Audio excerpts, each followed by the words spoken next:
Jangan sembarangan ngomong dulu. Kalian harus paham fungsi dari Malahayati Konsultan. Apa sih Malahayati Konsultan? Malahayati Konsultan adalah sebuah lembaga jasa yang dimana fokus kita melakukan pendampingan dan penanganan dari setiap risiko yang akan dialami ketika orang masuk ke fase gagal bayar. Karena ketika kita atau ketika orang masuk ke fase gagal bayar, itu akan ada resiko-resiko yang akan dihadapi oleh orang tersebut, ya. Jadi fungsi dari Malahayati ini adalah melakukan pendampingan untuk meminimalisir yang namanya penyebaran data. Penyebaran data ini global.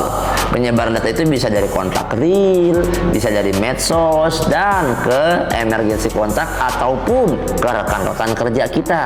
Ya, kita meminimalisir hal ini supaya tidak terjadi atau bisa kita minimalisir sehingga berkurang tingkat sebar datanya. Nah, ini fungsi yang pertama dari lembaga Malahayati Konsultan. Yang kedua, kita melakukan penanganan pendampingan ketika orang divisit oleh kolektor yang datang ke rumah orang tersebut, yang dimana kita paham secara psikologis kolektor itu juga manusia, dan di sini fungsi Malahayati adalah merangkul kolektor, dan kita tidak pernah memusuhi yang namanya kolektor. Nah, itu fungsi yang kedua. Fungsi yang ketiga, ketika teman-teman atau orang-orang yang masuk ke fase gagal bayar diteror tempat kerjanya yang mengakibatkan orang tersebut terancam dipecat, kita punya yang namanya tim legal atau kuasa hukum yang akan menangani kalian, yang akan membantu kalian bermediasi atau negosiasi dengan HRD kalian supaya kalian tidak jadi dipecat.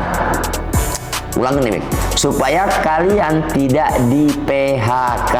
Dan yang kelima, fungsi kita adalah melakukan atau memonitoring akun kalian di lembaga pembiayaan, dari mulai awal kalian gagal bayar sampai terus berlanjut hingga fase akhir kalian gagal bayar.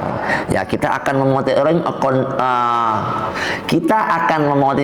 akun tersebut, dan ketika ekonomi kalian mulai pulih atau mulai tumbuh, kita akan membantu kalian untuk melakukan atau bernegosiasi dengan aplikasi supaya kalian mendapatkan diskon yang maksimal. Penting nggak sih Malahayati? Ketika kita masuk ke fase gagal bayar, berikan pendapat kalian di kolom komentar. Apa kabar?